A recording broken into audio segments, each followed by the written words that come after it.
فرمایا اسی نور سے میرے رب نے کل کائنات کو پیدا کیا۔ پیارے آقا کریم علیہ السلام کے نور سے رب نے اس کائنات کا وجود بنایا، اور پھر فرمایا عالم ارواح میں جہاں ساری روحوں کو میرے رب نے اکٹھا فرمایا وہ جو روحیں تھیں ان میں پیارے آقا کریم علیہ السلام کے نور والے وصف نبوت کو سرفراز فرمایا۔ جتنی روحیں تھیں ان تمام روحوں میں سب سے زیادہ بلند و بالا جس روح مبارک کو بلند و بالا رکھا وہ پیارے آقا کریم علیہ السلام کے روح مبارک۔ چنانچہ ایک روز ایک دن صحابہ کرام رضوان اللہ علیہم اجمعین نے حضور صلی اللہ علیہ وسلم سے پوچھا، سوال کیا، لے جی قیامت تک کے لیے سنیوں کے اوپر جو لوگ اعتراض کرتے ہیں، صحابہ کرام نے وہ سوال کر کے قیامت تک کے لیے ہم غلاموں کو جواب عطا کر دیا۔ سوال کیا تھا؟ صحابہ نے پوچھا یا رسول اللہ صلی اللہ علیہ وسلم آپ کی نبوت کب ثابت ہوئی؟ آپ کی نبوت کب، میرے رب نے آپ کو کب نبی بنایا؟ تو آپ صلی اللہ علیہ وسلم نے فرمایا میرے غلاموں سنو، میرے رب نے مجھے کب نبی بنایا؟ فرمایا وآدم بین الروح والجسد، ابھی آدم روح اور جسم کے درمیان ایک دوسرے کے ساتھ ٹچ بھی نہیں ہوئے تھے تب بھی میں نبی تھا، یعنی کہ وہ روح ابھی جسم میں نہیں ڈالی گئی تب بھی میں نبی تھا، میرے رب نے مجھے اپنا حبیب بنایا۔ اور فرمایا اس کے بعد پھر اللہ تعالیٰ نے دیگر نبیوں کی روحوں کو بنایا، اور جب دیگر نبیوں کی روحوں کو بنایا سب سے پہلے اللہ نے اپنے حبیب کی روح کو بنایا، اور فرمایا اس کے بعد میرے جو روح بنی میرے نور سے رب کائنات نے سارے نبیوں کی روحوں کو بنایا۔ سبحان اللہ۔ فرمایا جب سارے نبیوں کی روحوں کو بنایا تو پھر میرے رب نے نبیوں سے وعدہ کیا، وَإِذْ أَخَذَ اللَّهُ مِيثَاقَ النَّبِيِّينَ لَمَا آتَيْتُكُم مِّن كِتَابٍ وَحِكْمَةٍ ثُمَّ جَاءَكُمْ رَسُولٌ مُصَدِّقٌ لِّمَا مَعَكُمْ لَتُؤْمِنُنَّ بِهِ وَلَتَنصُرُنَّهُ۔ فرمایا جب میرے رب نے سارے نبیوں کی روحوں کو بنا لیا پھر میرے رب نے اس وقت ان روحوں سے اقرار کروایا، اور وہ روحیں کن کی تھی؟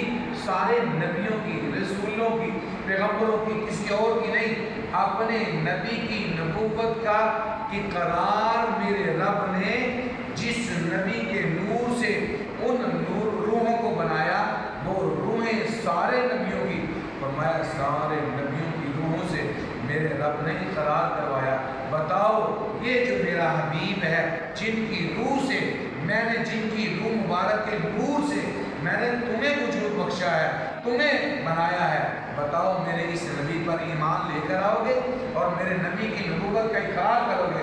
تو فرمایا سارے نبیوں کی روحوں نے اقرار کیا، قالوا اقررنا، اے اللہ ہم اقرار کرتے ہیں تیرے نبی پر ایمان بھی لائیں گے اور تیرے نبی کی مدد بھی کریں گے۔ سبحان اللہ، قربان جائے۔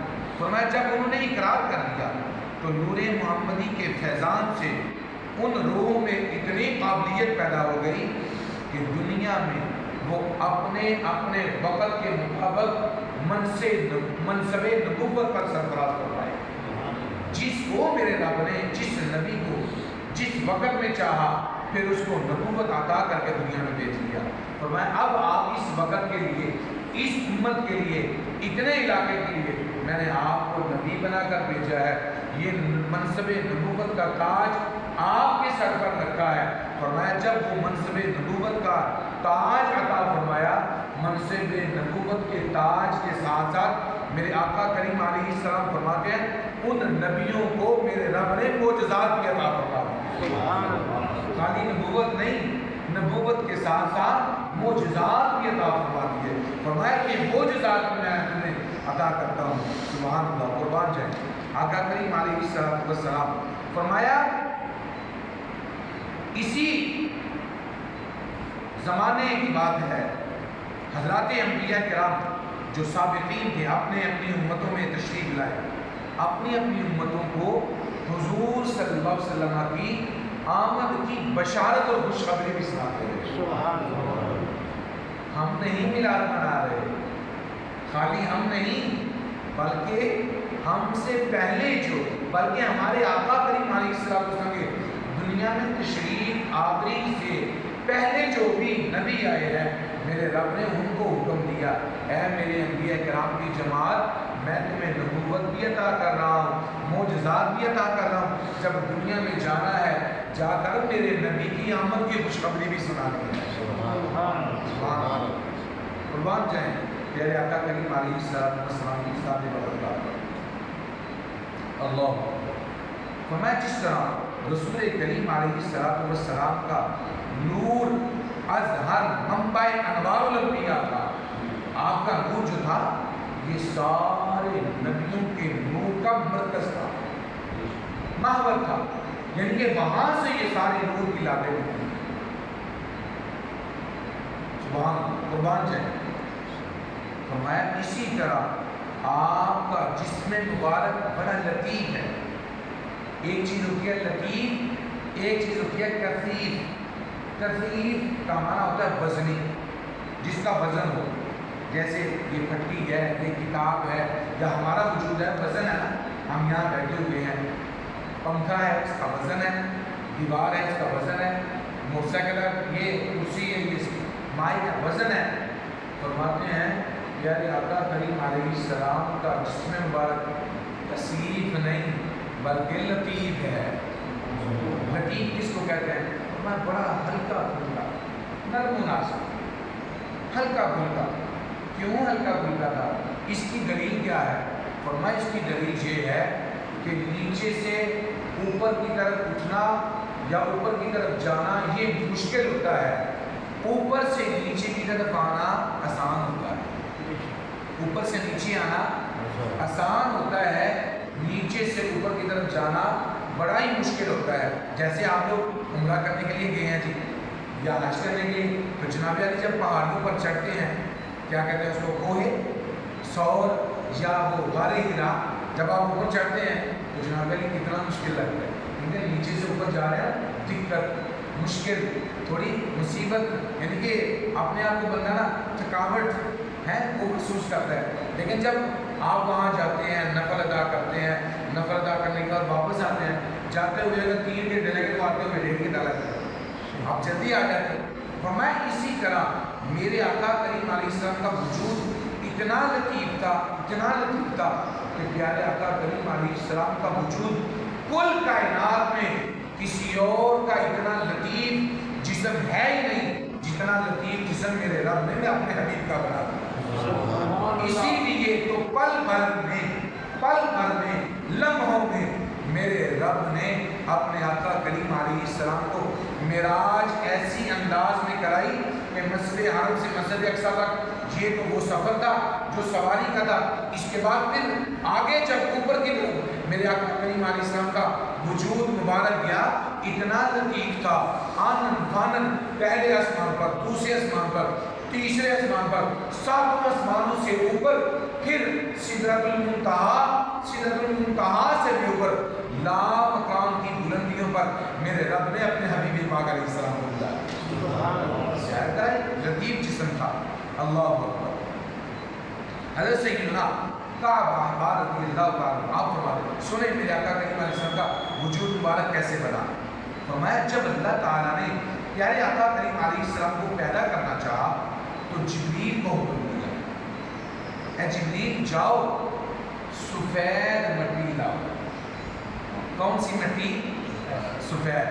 پس جبریل امین علیہ السلام بہشت جنت کے فرشتوں کے ساتھ اترے اور حضور صلی اللہ علیہ وسلم کی جہاں قبر مبارک ہے اس وقت، فرمایا اس قبر مبارک سے وہاں کی جگہ سے چمکتی دمکتی مٹی ایک مٹھی لے کر آئے، پھر وہ مشت خام سفید بہشت کے چشمہ